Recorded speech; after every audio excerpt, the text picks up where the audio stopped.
Pinakamabisang pagkalimot ay ang pag-alala.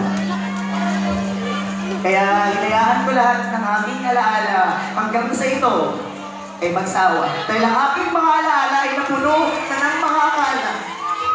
Dahil akala ko noon, walang pagtitiwala. At akala ko noon, hindi ko kaya mga salitang humarang sa sarili kong kakayahan. Salitang laging tulay para ko ba ay mas maghinahan. At hindi ko maalam kung bakit sa isang akala hinayaan ko silang maniwala. Tama ba na mga akala lang ang dapat nating panghawakan? Tama ba na mga akala lang ang maging pasihan para tagumpay ay ating makamtan? Tama ba na hanggang sa akala na lang ang aking patutunguhan? Pinagsama-sama ko ang bawat saklong hanggang nakabuo ng isang tanong. Hanggang saan ba ito hahanto? Pero, buti na lang, aking napagtanto na sa pagtakbo ng oras, ang lahat ng akala ay maaaring mabago.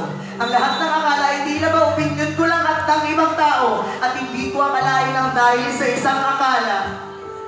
Ako, o maging ikaw, ay maaaring mabago. Mabago ng mga pangyayari na nakakapanibago. Paningin ay manlalabo, minsan maliligaw. Sa kalooban kailangan kong sumigaw para aking muling matanaw ang aking mga pananaw sa paglubog ng araw. Sa tuwa, sakit, sitwasyong magulo, at sa relasyon nating dalawa na hindi ko man lang natapos ang kwento. Isa lang ang aking sinigurado.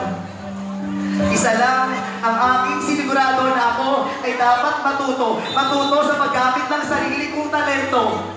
Matuto sa kwento ng iba't ibang tao, hindi lang sa kwento nating dalawa na tinapos mo.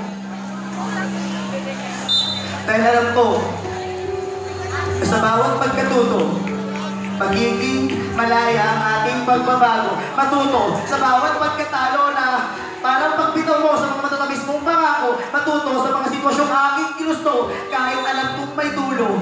Tulad lang ikaw at ako. Dahil sa bawat pagkatuto, dito ako nabuo. Sa pagsayaw, pagguhit, pagkanta, pagiging makata at nalubasa ng patunayang dress, tayo ang bida. Tayo ang bida sa pagkakaisa. Sa bawat oportunidad na nakikita, responsibilidad na nakukuha. Sa bawat problema, oportunidad ang nakikita.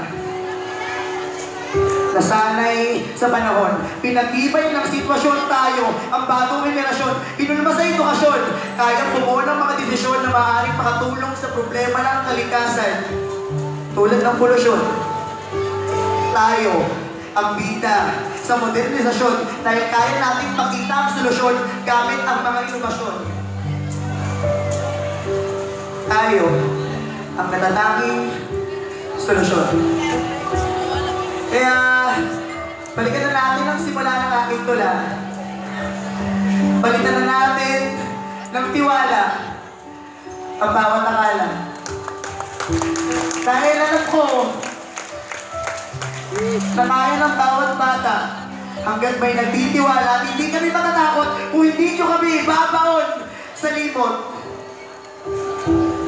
Ngayon, aking napagtanto na lang ito, eh hindi ko pala nabigyan ng titulo. Dahil isa lang naman ang punto ko sa entablado, na ipaalala sa inyo, ikaw, ako, tayo, eh may iba-ibang galing, talino, at talento. At higit sa lahat, may kanya-kanyang gininto ang kwento na tiyak na magagamit para makamtan ang ginintoang pagkatuto. Bago matapos ang aking tula, nais kong mag-iwan ng isang kataga na ang isang akala ay baliwala kung mananatili ang tiwala. Maraming salamat.